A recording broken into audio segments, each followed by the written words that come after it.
Public Enemy's Minister of Information, Professor Griff, celebrates the 30-year anniversary of the best hip-hop album ever. Thursday, June 28th, 2018, at the Jam Handy. Witness a special Behind the Music unsung tribute to Public Enemy's It Takes a Nation of Millions to Hold Us Back album. Hip-hop performances from Mahogany Jones, Kari Way Frazier, and more will honor the landmark album. We are in full effect. Another Detroit is different. This is completely a Detroit that's different because I'm not even in Detroit, but I'm in another chocolate city, Washington D.C. Very cool. It has a lot of the essence of a lot of Detroit hoods, classic Detroit hood stuff. You know, churches and liquor stores and you buy we fry establishments. Hey, D.C.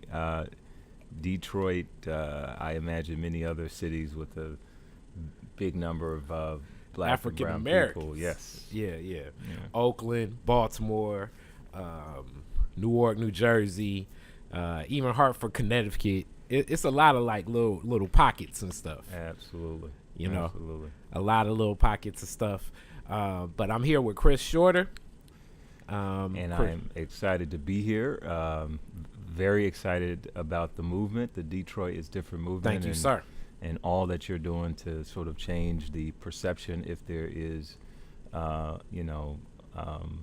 any doubt that that progress is being, made, and that the residents of Detroit, folks who have been with the city and in the city for generations, that they are still there and love the city. And need to be highlighted and championed. So. Oh yeah.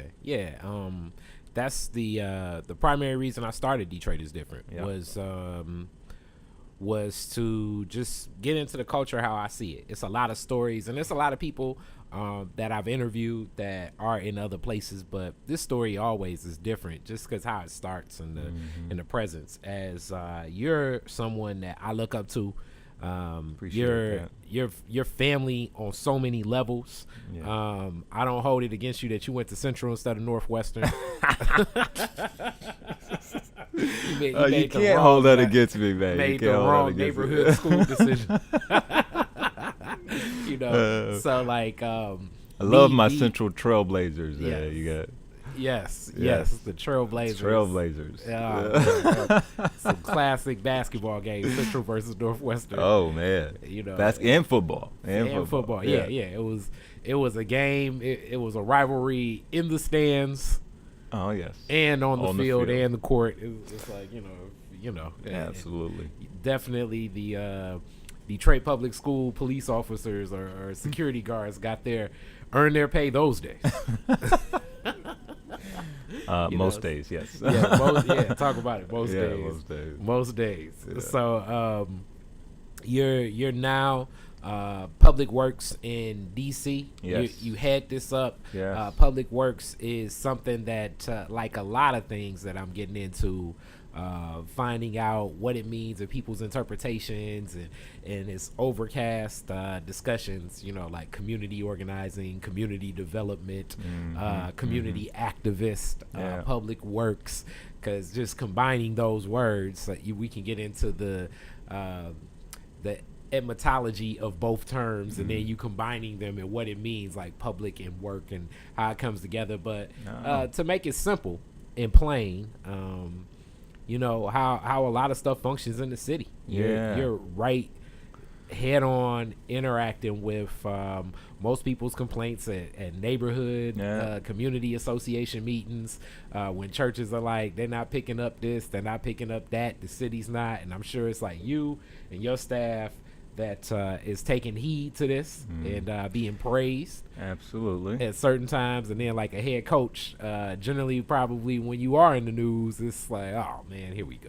Well, yes, that's right. And fortunately we're doing some pretty amazing things and pushing sustainability and some other things that puts our agency in the news in a good way. Okay.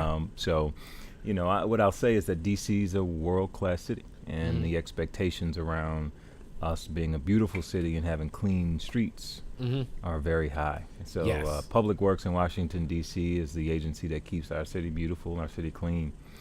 Almost 1,600 men and women. I can imagine. Yeah. It probably needs to be about double that. I went to the African American Museum via you.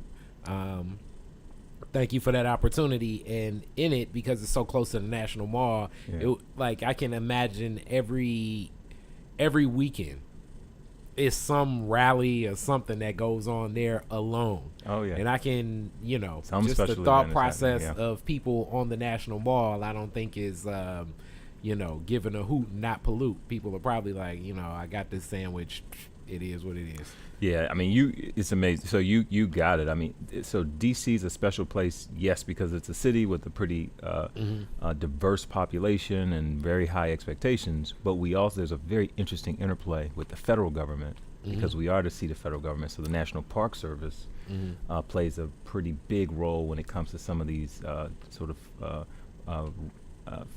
freedom of speech demonstrations. Especially on federal land, and the role that we play, the interplay between the local government and local public works and the National Park Service is always very interesting. And who owns what, and it can probably get down to each sidewalk. It was Mayor Kilpatrick when he was in office. He's like, you guys talk about me and the roads, but some of these roads are state roads, and some of them are county roads, and some of them are city. But you just see it as being in the city of Detroit as... This is Detroit, and we need to, we need to get our mayor to right. Yes. And even here, I mean, even if it is a federal space or federal park or federal pocket park, people don't see it as like, well, this is a federal government thing. They think, well, in some cases, more than likely. But in some cases, because we have a very well-informed populace. And so we're always in a position where if we can't get our partners to do their piece of it, it still needs to be done. I mean, we're not going to leave it undone. So we kind of step up if we need to keep the city going. Part of why I came into either government service, but specifically public works, is because of Detroit and my sort of road through Detroit and the experiences in Detroit. Detroit shaped me in so many ways.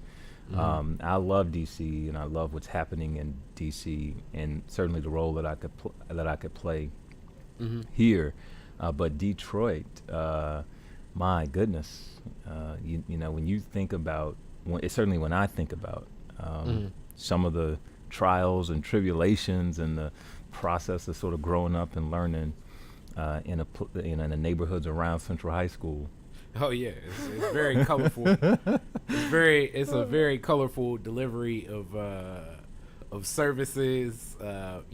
What makes Detroit different, like I always say, it's the people. Yes. Because the characters and the personalities of people, it's always but there's value, right? Yeah. So you can look at that situation and you can look at sort of the neighborhood and you could say, oh, there's this missing and there's this poverty and there's this, but you also have to be able to, and I feel like that's something that I fortunately have and use in this role, is that you have to be able to walk into that kind of environment and see the value as well. So for me, while we didn't have much, my family loved me to death, and they did their very best for me. And fortunately, I had your family and teachers and coaches and others who really poured as much as they could into me. So yes, you could have walked into my neighborhood and thought, oh, this can't be, an environment where, a child can thrive. Absolutely. But it completely was, especially, I mean, for me and for my sister and many others that I still know and keep in touch with. So in DC, that same sort of phenomena exists, where you need to be able to see beauty and see value. So let's talk a little bit about that Detroit journey. First off, I always start with your family coming to Detroit. How did your family end up coming to Detroit? Why Detroit? What stood out? And who came first? Yeah, so my my uncle and aunt actually came to Detroit first. My whole family really came from Mississippi, and like most coming to the Midwest from the South, it was around the automotive industry and jobs. So my uncle came, then my mom and aunt, and it was a pretty young age. We ended up going back to Mississippi for about 2 years when I was in middle school, and then came back up with my grandmother. And so my grandmother was really the stalwart of the family, in that she was the glue. You know how it is in a lot of our families with a grandmother. Absolutely. Systems. Yep. So she came back up with us and was really the primary force in terms of raising us through middle school and high school. So, and that's where I was, that's where I spent most of my time in Detroit through middle school and high school. Okay, why Detroit? Why did your uncle choose Detroit? Why not some of the other places? Why not DC? Why not Chicago? Why not Detroit at the time? So this must have been the mid '80s. Detroit is where jobs were. Yeah, where he could find an opportunity to make a living for himself and his family. So, and with that, his wife came up, and their children, they were here for a few years. Then my mother and aunt, came up with us. We were here for a few years, and then my grandmother came, got us, if you will, spent few years in Mississippi, and then we came back up to Detroit again for because there were jobs. Cool. Now, did just knowing Detroiters and stuff, like, could they tell, where they like, man, y'all country is up? Like, was that like one of the things when you were a kid? Absolutely, because there's a there's definitely a uniqueness about the South, right? And how Black people treat each other, and how easy it is for us to sort of make friends. Yeah, that's right. You have that same sort of essence when you go to places like Detroit. Even now, and it's been 2 generations, 3 generations. You still have that sort of it's a real Southern kind of feel where, we don't mind looking at each other and saying hello, even if I don't know you. Like, what's wrong with him? He said hello to me. That's right. From the South. Where you from, right? It's like 10 on pump 2. This guy said hello to me. What's wrong with him? So like, making that adjustment from the South to Detroit, what was that like? What was your immediate reaction coming to the city? Like, what stood out to you? Well, I was a kid. I was a kid. So I think the biggest thing, and I was a kid in middle school.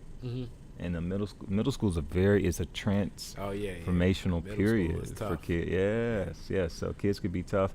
And so most of the young people that were in Durfee were educated with each other for years. They knew each other very well. So for me coming in, I was athletic, and I kept good grades and that kind of thing. So I wasn't a quiet kid, so it was fine, but I was not the kid that sort of ran with the cool group. Yeah. You know what I mean? I was never that kid, and it was partially because I moved around a bit, but mostly because of my personality. I was like, no, I want to succeed. I want to do this. Exactly. I want to do that. So you all are cool. We can hang out, but I'm not gonna be the one that's hanging with the crew all the time. So what stood out more so was that, like, this whole new definition of what cool was and how things are. Like, any monuments, any things just like unique about the city. Because I do know also, like, sometimes seeing stuff, it'll stand out in your mind when you're a teenager or like at that adolescence. Well, I think honestly, it was around that time, like 8th, 9th, 10th grade, where I knew that I wanted to ultimately sort of be a part of making a city better. Like, my love for cities started at that young age, partially because I felt like the city should be doing better. And that I see in certain areas of the city city services working in beautiful neighborhoods with beautiful streets that are swept. And in other areas of the city where it feels like the neighborhoods are ignored. So it was, I mean, part of that experience still impacts me right now. And in terms of my own pride in what I do and what I'm able to do in D.C., that started in Detroit. Okay. That started in Detroit. So from Durfee to the school right next door, Central. Which they're really combined. They are. Grand scheme of things. They may be connected. I don't know if they're like. I mean, it's like like physically, you know. I know. So maybe I don't know. So by then you kind of know the kids a little bit more, and you went to Central at at a unique time. Like it was a lot. Like I remember the Antonio Gates state championship. Coach Tell. It was just a lot of stuff. Woody Thomas, Coach Smith. You know, these are legends in sort of in the Central High School athletic world. And I mean, so I played football and swam and all, you know, and all the sports and that I could. I was very active as a student, mostly because, you know, I knew that I wanted, you know, I wanted better than I had. So I felt like the way to do that is to be really good on the field so I can get some scholarship. Coach Thomas used to say that all the time. I mean, you got to work hard in order to sort of be noticed by college scouts. And let me say this, Coach Thomas is, in the grand scheme of things, as we talk about like Detroit culture, like as Detroit as he is, he definitely had like a Southern. Oh, big time. You know, like you know, I mean, seriously, like it's a Coach Thomas guy in like Mississippi, Louisiana. You know, like and where it's like, what did he say? Like, you hit it. You hit it. He actually, I'm sure he has ties in the South. Alabama, Arkansas.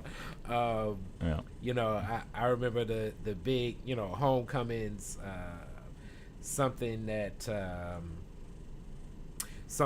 definitely stood out in my mind at the time, and it no longer happens, was like the Broad Street Parade. So it'd always be like, you know, Central was, you know, so involved in that, just walking up and down Dexter, Central and Northwestern, and a couple kids from Murray Wright. It's a big deal. Deal. Our bands and going over to pull it all out. So it's like it'd be like Coach Thomas, like you see all the coaches interact with each other and they all know each other. It was you know, that neighborhood. It was an opportunity for kids to sort of to display kind of their pride for their school and what they do, and especially those students were very active, whether it's the band or ROTC, or I should say JROTC, or athletics. I mean, it was your opportunity to represent your school in your neighborhood, which made it, and so that meant that your friends who maybe weren't in school and dropped out, or your parents or your non-immediate family, that they all had an opportunity to kind of see you, you know, be proud of sort of what you're doing. It was the parade was the sort of annual kind of opportunity for us to kind of show our love for the school. That neighborhood alone too, because it'd be some people from outside the neighborhood, but for the most part, like, it's like, man, that parade should come back, because, you know, you see kids walking with, you know, the Central jerseys and Northwestern jerseys, and it's like, these are the kinds of things that make a community, you know, that pulls people together around, you know, schools or around programs or around kids, you know, and love for their own kids. So no, if it doesn't exist, it absolutely should come back out, you know. All right, back with the Chris Shorter interview. We are back in full effect as we've gone through more Detroit is Different, and we picking up with one of my favorite classic Westside events of the Broad Street Parade. We were talking about it. You were talking about the Battle of the Bands that went down every year. It would be Cass, King, Northwestern, and Central always represented, as that was like our neighborhood. Absolutely. Well, yeah, glad to be joining you again. And we stopped for a second and got to hear from some just exceptional Detroiters. I'm going to call them Detroiters, although many of them are in D.C. now, and hopefully gonna be able to sort of push some of their talent and skill back into the city at some point. They're gonna be like LeBron going back to Cleveland. That's right. But back just to Akron. wonderful examples of what the city has produced in terms of young people and young now professionals and hopefully mentors. It was great to hear them talk about how they want to give back. To the next generation. So just exceptional. That said, yes. So we were talking about the parade and in the ability to see value in a neighborhood where most would walk in and not be able to only see the deficits. I'm the parade is just one example of celebrating the institutions and the programs and the young people that the neighborhood produced all day. Yeah, it was deep, and that just definitely leads to the trajectory. You're a rattler, a FAMU guy, right. So you had a little bit of a battle of the band experience, but then you went to HBCU to really get the battle of the band experience. Yes, well. I mean, so my FAMU story is a pretty amazing story. I've been blessed in that. So I was accepted to Michigan State really on site, like many students, especially with the Detroit public high school system, who do well. I think the top percentage of all student bodies within the public school system can get accepted, to places like Michigan State. So Michigan State came to Central High School, accepted me right on site. I had my meal plan, my acceptance letter, and the plan was already set. And really, it was your parents, right? It was Mama Jan and Baba Greg that said, "Well, Chris, you need to at least apply to an HBCU." And I'm going to be honest with you, I didn't even know what an HBCU was. Wow, didn't even know what it was, right? What the institutions were at the time. And so here I am, a senior. Actually a junior in high school, and applied to FAMU really without seeing the school, but just based on Mama Jan's recommendation. So applied to FAM. Okay, now 1 second. I knew you applied. I knew the story of them encouraging, but I never knew you didn't even know of it. I did not until even know. My mom suggested FAMU. Absolutely. Ain't that something? Yeah, and when you think about the journey that we'll sort of talk about and get into, that really made a major difference in terms of my own trajectory and the direction that I went. So that said, I applied to FAM, got into FAMU, and my senior high school went on a class trip, and so only a few of us went down to Orlando as part of our senior class trip, and I kind of snuck over to Tallahassee from Orlando, caught the Greyhound bus on my own. I took a day away from the senior class and once I got to the campus and saw FAMU for what it was. I think that day the students were actually protesting. There was a protest recently on Howard's campus where they set in on the president's office. And that's what was happening at FAMU the day I was there. And so I got to walk into what was a pretty vibrant, amazing sort of campus and student body. Very active students who were very passionate about sort of what they were marching on. I saw some of the fraternities and sororities, and they were and I just felt so at home. Wow. And while I was states away from home, I felt when I got to campus, FAMU's campus, this is home. I know I have a plan. I know I already have this sort of my room and my meal plan at Michigan State, but it was clear to me, and I made a decision that day on my own that FAMU was where I was going to go. Man, ain't that something? It's an amazing sort of story, and I don't remember having a clearer sense of a decision ever in my life. Like I had a very clear sense once I got to campus that this was where I was meant to be. Okay, so it's so funny because now we got You came from the South, came to Detroit. People looked at you like you're Southern. And then you go from Detroit back down south. Yeah. Yes. And that's a hot South too. It is Tallahassee a hot South. is whew. Ooh, yeah. They it's the red dirt and the highest of 7 hills, they say. So it's an amazing school. And and I think I share my experience is sort of the same experience that many of our brothers and sisters have at HBCUs. I mean, these are institutions that sort of pride themselves on caring, but also pride themselves on excellence. And so when I got to campus, I mean, you can imagine I'm leaving Central High School where I'm the class president and the captain of the football team, and I'm in JROTC. I'm doing all these things, and I'm used to sort of, you know, I got all these scholarships and that sort, and I'm used to sort of being identified as a good student and someone who is, you know, really working hard to be a success. I got to FAMU and it was like everybody was class president. Yeah. Everybody was, you know, captain of their teams and that sort. So it really was. It was like starting all over, but it was a wonderful revelation for me because it was like, no, we have an amazing sort of a diverse skill set, even amongst our own people, you know, And so getting there and meeting other young, you know, other students who were just starting out, coming from thousands, hundreds of miles away, was transformational and really set me on a pretty amazing path.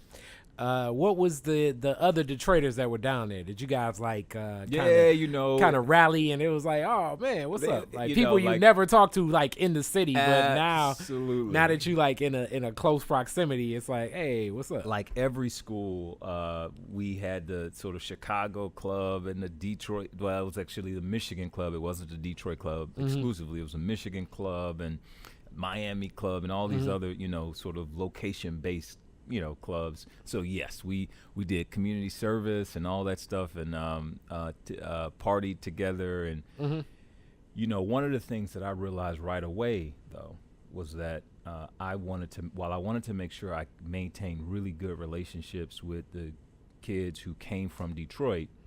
When I came from Detroit, I also wanted to make sure I made it a priority to really expand in a very broad way my sense of sort of network and friends. So I didn't just socialize with the Michigan club. I really made it my business to kind of make friends and really build relationships with students from around around the country, and I did that. So the network of FAMU alum now that I am able to sort of say I have true lifelong relationships. Yeah, I was going to say, are you still close with a lot of these people from FAMU that you connected with? Bro, the network is so strong, man. I mean, and I went on to University of Pittsburgh and I've done some other sort of executive type training programs. And so when I think about alumni, sort of relationships,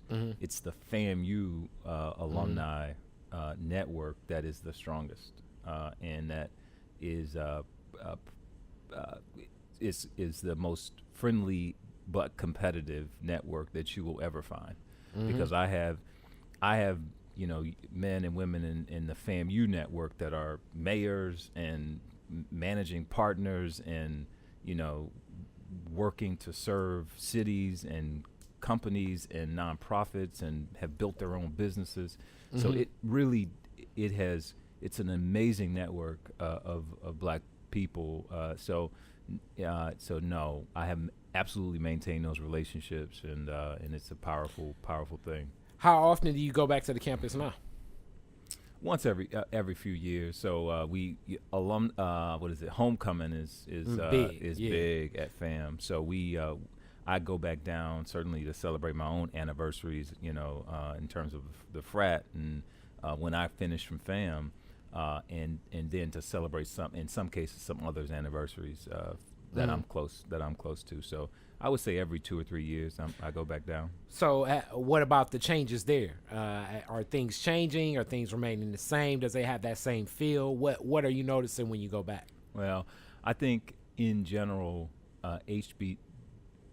higher education is in a transformational period. Yes, where throughout America. Absolutely. Where they, just like there's a sort of a disruption kind of a model that's happening in corporate America and with Netflix and all these other sort of major corporations. There's very much a disruptive movement happening in higher education where more people are getting access to higher education online. So the old way of thinking about sort of brick and mortar education is changing. That said, I think HBCUs, not just FAMU, but Howard and Grambling and Southern and Spelman and Morehouse are also going through a transition. And so there is certainly a need for us as alumni of these institutions to make sure that we are very much advocating for and giving back to not just our money, but our time, our brain power, our energy to make sure these institutions survive. So FAMU, when I got there, was one of the #1 institutions for black kids with national achievement that were recognized as national achievement scholars. We had more national achievement scholars at FAMU than we had at Harvard in 1996 when I got to FAMU. And we had the kinds of programs where you expected to have an internship abroad, or you expected to have an internship with a company that was in the Fortune 100 or Fortune 500. So it was an exceptional place to be, and I believe it still is, even though the university has, certainly gone through some changes in administrations and university presidents. Frederick Humphreys was the president of FAMU at the time that I was there, and there have been a few presidents since I left. I'm a few years out from FAMU at this point. Yeah, a couple days. Yeah. So let's get into those couple of days and working within the city. You said Detroit inspired you for knowing that a city could function better. Absolutely. What was your first job into city administration? Yeah. So after graduate school, I actually went to New York. I worked for an organization called the Port Authority of New York and New Jersey. They sort of operate the World Trade Center site, all the airports, seaports in New York and in New Jersey. They manage the bridges and tunnels, the George Washington Bridge, which was caught in some political controversy a few years ago. And so it was a large organization, and I got to sort of as a management trainee spend time in various segments of the organization. So I got to spend time in the World Trade redevelopment effort. I got to spend time managing some of the airports, and in time sort of working with the CFO. What years were you there? 2004 through 2008. Okay, yeah. What was that experience like? It was a perfect place to start my career. I mean, I couldn't stay in New York, especially once I started having kids and the family. It just is hard to be in a place like New York when you're raising a young family, with the commute times and the space and it made sense for us to leave after a few years. But in terms of starting my professional career, I would say that I was sharpened. My whole sort of way of thinking about public service and about working on behalf of sort of residents and being thoughtful about how we use funds. It was sharpened in New York because there's very much a kind of you need to be thorough in terms of the way you work and the way that you think about your work in New York. So New York led me to DC, and really my first. And so let me say this: I was there for 4.5 years, doing very well at the Port Authority. I had a good friend who was an architect and also working on a World Trade Center site. That he used to always say, "Hey, young guy with a family," always say, "Yeah, this job is good, but I'm going to do the stuff that I'm really interested in doing once I retire from this job, right? So he had been at the Port Authority for about 9 years or so, and this guy actually passed away on the way home suddenly of a brain aneurysm. Wow. And it kind of sent me a message, and I went home. I went back to my wife, and we talked quite a bit about sort of waiting to be happy, and waiting for your life's purpose.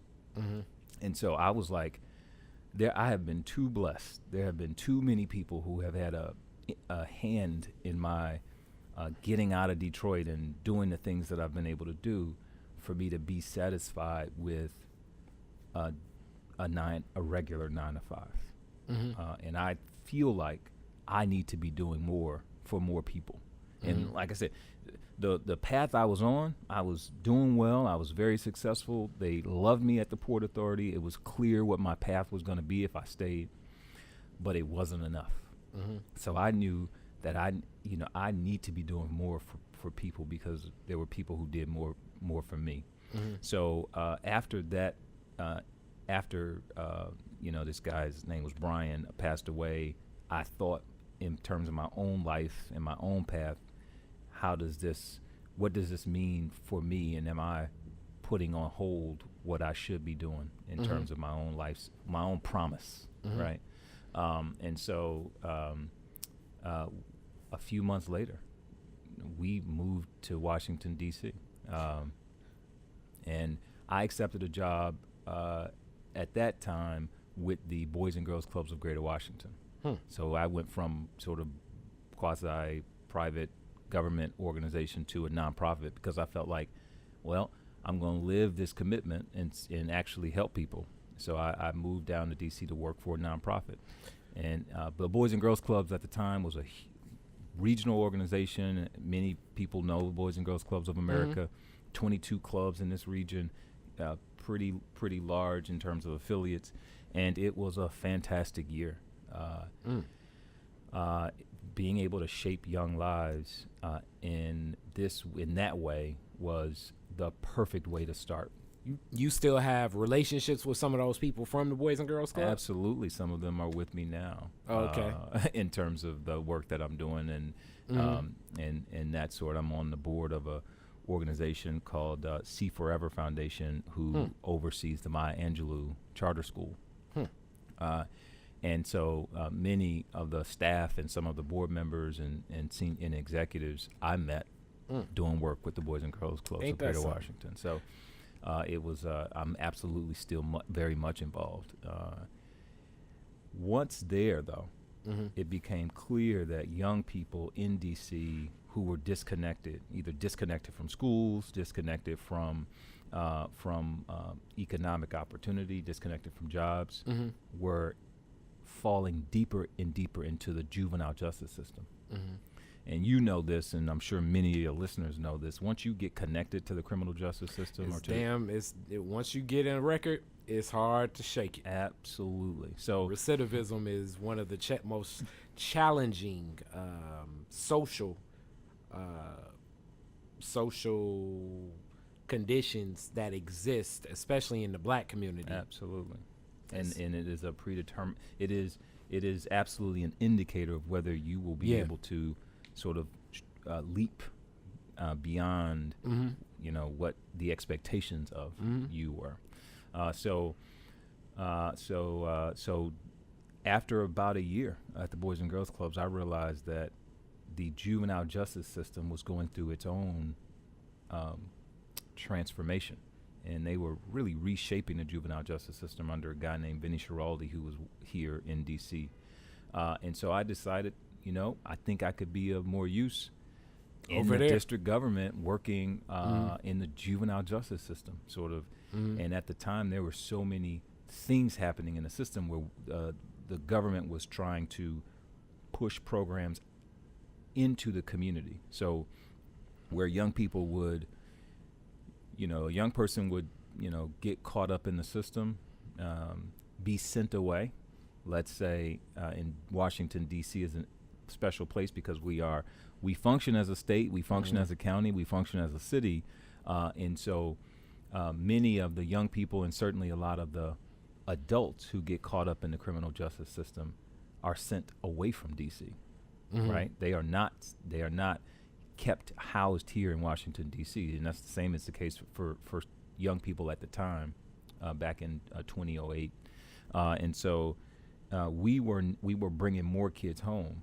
But you understand, after 6 months or a year or 2 years, and you're 16 years old of being away, you come back, and you have gone through a reshaping, right? You've probably had some counseling, rehabilitation. You understand better what you can do, but you go back to the same neighborhood that you left, and you go back to people who see you the way they saw you 2 years ago. So if there's no support for you, if there's no network of counselors, no job opportunities, no one helping to make sure you're getting in school and that you're successful in school, what happens?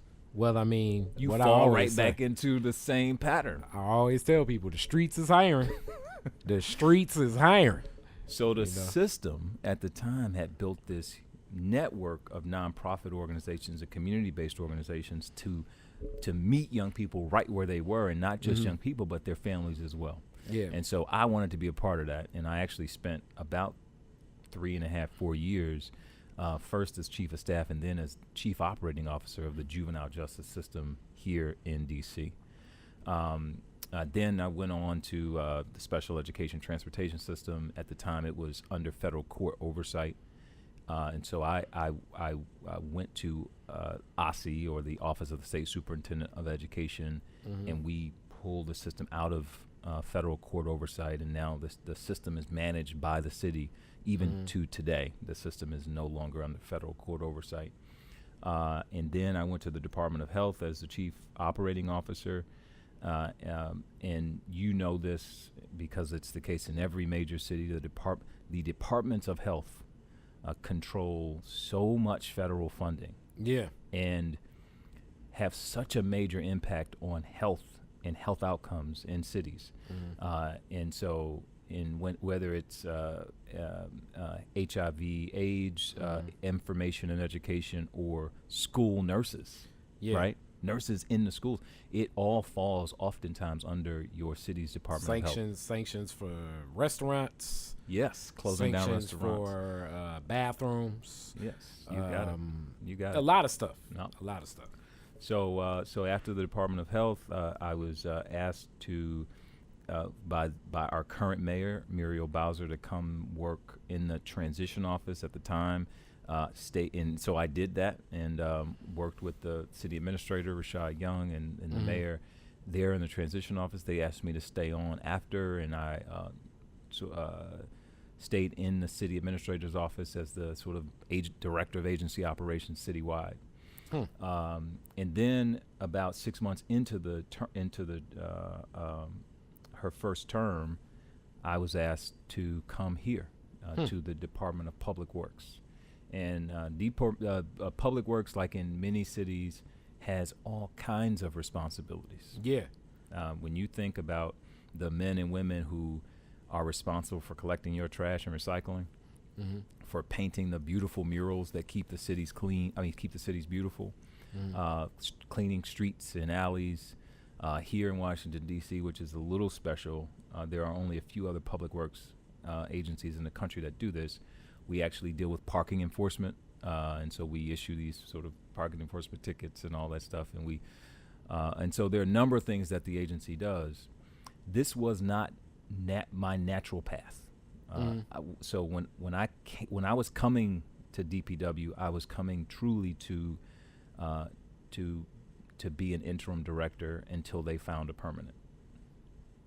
But once I got to DPW and fully understood the breadth and scope that the of services that the agency provides and how it sort of helps the city, and I got to start meeting some of the workforce, some of the men and women who actually are responsible for doing this work. it was clear to me that this was exactly where I needed to be. Hilarious. Because I'm guessing that the people that work here are like really the pulse of that DC native that's been here, that's worked here. You got it. That knows the city. 70%, 70% of the men and women, the 1,600 or so men and women that make up this workforce, live right here in Washington, D.C. Mm-hmm. So when we think about pathways to the middle class, we think about trying to make sure that we are creating opportunities for home ownership. It is the DPW workforce that we're doing it for, right? And so, and I'm going to be frank in that I also, some of the men and women that are young people that I came in touch with when I was working at DYRS or the deep end of the juvenile justice system, I see now working with me here at DPW. Yep. Right? That's so dope. Things like making sure that we provide opportunities for getting their GEDs, home, life skills training, computer training. We have partnerships with the public library. We have partnerships with Southern New Hampshire University to get associate's degrees, bachelor's degrees. These are not traditionally things that employers concern themselves with, especially in municipal services. But it is something that we make a priority at DPW because it speaks directly to our workforce. The quality of life of the people that work here, it raises the quality of life of the community in the first place. And it increases their excitement and enthusiasm about serving the city. Yeah. So if you treat them well, they're going to treat the city well, right? And so it is a phenomenal opportunity for me to sort of play a role in making the city better. So what's their take? What's their common take of a city like Detroit? Well, in a lot of ways, DC is a lot like Detroit. In terms of the pride that folks have in their city, the desire to make sure that the city doesn't forget them in its own sort of prosperity, and what we see in terms of the transformation in some of the neighborhoods around Washington, D.C. is a wonderful thing. We just want to make sure that transformation doesn't exclude the people that have been here. That there's room for who wants to come, but it also is not ostracizing or kicking out the people that have been here. Absolutely. So, what's their take like when they talk, when they find out you're from Detroit? What's the general comment that you get generally? Well, I guess it all boils down to sort of what kind of sports teams I like and all this sort of stuff. I mean, it's more I think for the staff at DPW, it's more Chris can identify with us. I'm not a typical sort of director for an agency this size. I'm a little younger, but also someone who can truly identify. Like, I'm here for more than just, and while I'm a very much focused on operations and operational efficiency and making sure we keep our own commitments to the city, I'm also very much focused on, how we make this, how we do our best for our workforce. And we know, and the workforce knows that. So the men and women who are at DPW have a pride in the agency, and they know that I'm really working to make sure that we do our best for them. And it's made a difference. Certainly. Okay. So being that, being you're here and you visit back to Detroit, you read about Detroit, it's more in the news. What do you think is happening in the city like Detroit now, and what do you feel should be the investment made to continue to build upon what's happening in the right direction? Well, so I'm not as familiar with some of the sort of policy issues currently happening in Detroit, in that but I will say that I study cities, and I love cities. I think cities is the closest example to what government should be and can be to residents, because it's pretty direct. Yeah, like it's more hands-on. So while I am sort of dealing with, sort of larger policy issues, most of my day is dealing directly with residents who are calling or emailing to say, this tree branch is in my yard, or someone didn't close the lid on my trash can when y'all got my trash, right? So it's a big city, but it's a small town too. And so to answer your question, so I think cities in general are, and some of them are at different points in different places, that we're going through this change in perception. That people now, they want to be closer to where they work. They don't want to have to commute so long. So you have people moving back into cities. This sort of movement to reclaim residential neighborhoods and sort of take back or rediscover. Yeah, as they say, like the 5-minute community. Like within 5 minutes, I should be able to walk to the store, buy my clothes, entertain myself, get back home, go to the library, go to the school. So I do know that there have been a number of even pretty senior level public officials, public administrators who've left D.C. to go back to Detroit to help with some of the planning that's happening in the city. I know in most cities there is in terms of just the thinking about city development and planning, there's this desire to make sure the city is well suited for private companies to come in and take over office space and bring in sort of this tax base of higher paying jobs. And I think that is a model, that is an approach, and I think that to some extent that approach works, but it's not an all-inclusive approach. I think you have to have, in any city, and most cities know this, different strategies to provide for different groups of your population. And so you have to be thinking about what's happening in a downtown area in terms of redevelopment, and how you make sure you leverage those resources to continue to invest in your residential neighborhoods as well.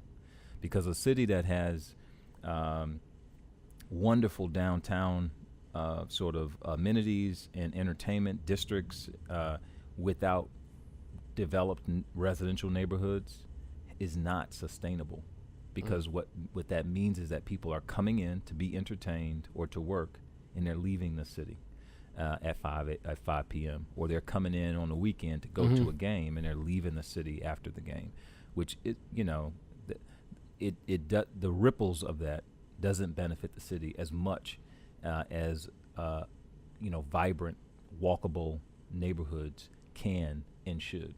And so I don't know sort of how far that thinking sort of is coming along in Detroit, but I know that cities across the country are struggling with how you make sure you are inclusive for those folks who have stuck with the city for generations. All right, now moving back to Detroit, you've gone on a lot of things in your journey in life. Have you ever considered moving back? Sure. After I finished from FAMU, and before graduate school, I did come back and worked for Mayor Kilpatrick for about 9 months before going to graduate school. Now I was young and very idealistic in my thinking about sort of the city and what was possible. And I had not been really trained in the way that I was trained at the University of Pittsburgh in terms of best practice around city development and sort of some of the challenges that urban renewal brought a few decades ago in terms of the impact that it had on black communities and other, this sort of the highway movement, had on cities that we still feel the effects of today.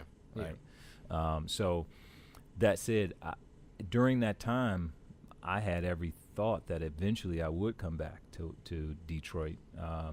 I will say now, I love DC. I love what's happening in DC and the role that I'm able to play.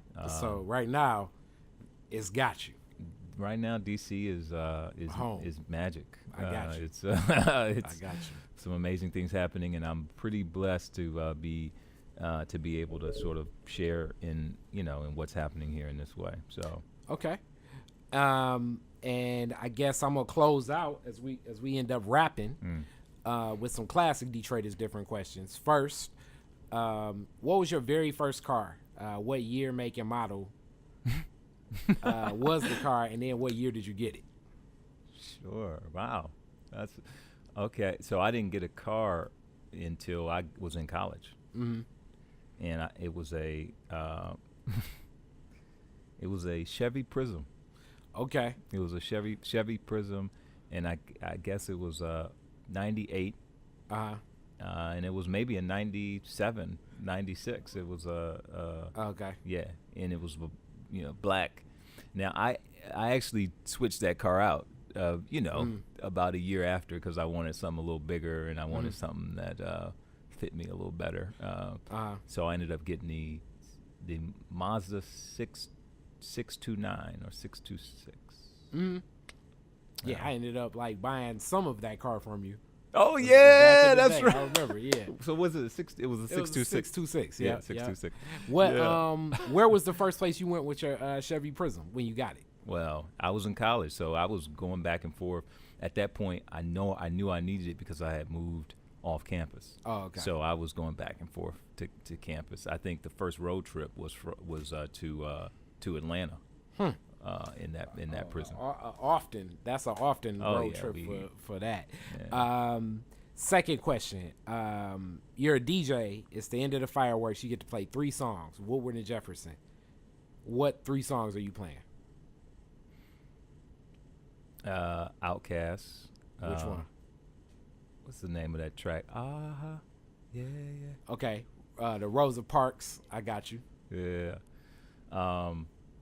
Well, Dead Prez just did a concert last night, so I would probably play some Dead Prez. Which song? Hip hop. Okay, I like it. And I would. Man, this is an extremely black city. If the city of Washington D.C. had Dead Prez doing a concert, or part of their concert series. Right, but no. Okay, I was gonna say, this is like beyond black. It's like, I'm an African. No, it was privately promoted. Oh man. And then let's say probably Common. Common's a FAMU alum. Okay, yeah, he is. But you know what? You said it's a party that it don't really. Okay, what Common song though? What song are you playing? Ooh. Oh, that's man, that's tough. I don't. Man, that's tough. Because he did a few.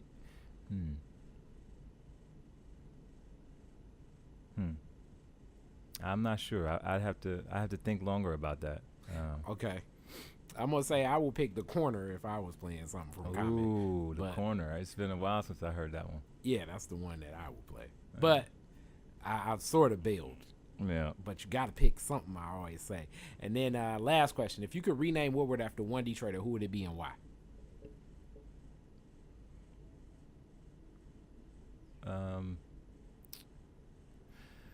Well, this is so Coleman Young. I know that this is probably a very traditional answer. Yeah, he definitely gets the most votes. Yeah, I mean so I study cities and certainly study mayors, and he was not just in Detroit, but for mayors at the time around the country. He was a trailblazer. Yeah, and while he upset a lot of folks, White especially folks. the White folks folks. in the suburbs around white Detroit, folks. and we still feel the ripples of that anger. He was an absolute genius. Okay, now on that point, because I've been asking people this, like his starch stance on 50% hiring black folk and 50% hiring black contractors. I used to think that, like, man, that just seems crazy. Hire the best person for the job, hire the best contractor. But Now I'm starting to think that that's probably the only way black people may get a job. What's your stance on something like that? So in DC, there's so our former mayor, Marion Barry. Yeah, he's a lot like it's like, Marion Barry established the black middle class in the city. Mayor Maynard down in Atlanta. Absolutely. Sharp in Newark. Yes. California. And I know in San Francisco, Mayor, this is going to kill me. Willie Brown.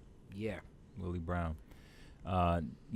So in terms of city jobs, and when I go to a new city and I see kind of the look, feel of the government workforce, oftentimes it is an indication of what's sort of happening in the city in terms of economic equality, or at least some road for black folks to make it to the middle class, having stable jobs. And so many cities have this requirement now. Now, I don't know if it's as high as 50%, but if you're a contractor and you are benefiting from taxpayer dollars, being required to employ taxpayers. And I heard you earlier in one of the earlier sessions, Kari, talk about sort of some private vendors saying, or third parties saying, we can't find we cannot find the people to do the jobs because they don't have the aptitude to learn how to apply this skill. So we'll pay the fine as opposed to hire the people from the city. Well, I say pay the fine, but this is an opportunity for a vendor, a construction company, or whoever, to participate in the sort of training and development process. And so if you can't find a pool of talented residents who can do sort of these skill-paying jobs, then that's when you create apprenticeship programs, which we have at DPW, an apprenticeship program where we're training auto mechanics. But you create these apprenticeship programs, and you hold the vendors accountable, right, for making sure that next time this happens, like next year when there's another construction project, that we do have the skilled labor because they are being trained. So you can't just pay the fine, because ultimately, and as a city, you almost have to be, you have to almost have milestones and contractual obligations. So it's because because cities are so attractive, there's so much development happening. The cities have an opportunity now to almost sort of build a precedent. Yes. That you have to invest. Yeah. You have to be willing to invest in the city. You have to be willing to sort of employ city residents. And I think it's not to say that it's not a real, sort of complaint if you're a private vendor or a construction company that we've tried to hire Detroiters. We can't employ, we can't find enough to fill the positions that we have. But my question would be, what can we do to make sure that that's not going to continue to be a problem? And so the answer to that question is force them to use the same resources that they would have used employing to make sure that they're training. And so you can train on the job.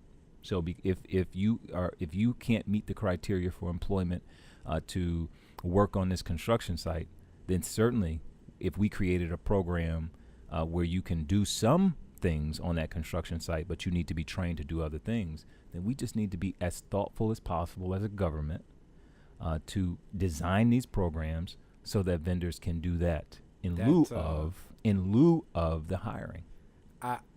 That's how you build capacity. That's how you build, right? I feel you. Right. That type of radical pushing of, especially a good old boy city like Detroit and Chicago, another Harold Washington, another classic mayor. Harold. But yes, that good old boy theories of what they want to do.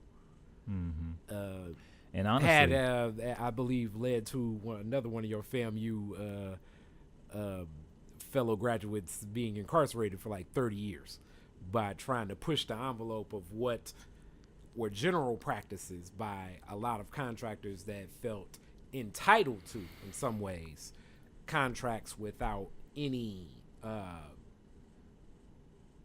without any. I learned so much anything bucking back from Kwame Kilpatrick and about public service and about love for a city. And granted, he, like all of us, we are. Yeah, the man wasn't perfect. Right. He had his own inequities, but when it came to one of the number one things, like most people say, like people categorize him as a thief, and then I tell them, I'm like, I really don't think what he did. The number one thing he did was he put people that were in positions of influence that now had to interact with people like a Bobby Ferguson or a Derek Miller, or they had to talk to some black people that they usually don't have to talk to get money that they Yeah. Well, certainly as a public administrator and someone who sort of has gotten around to a few different cities at this point, you see public officials, folks who have run for office, and you see good ones and you see bad ones. And Kwame taught me, the former mayor taught me so much about what it means to truly love the city that elected you. And he was 32 years old when he got elected. Yeah. And so it is still with me today. Granted, my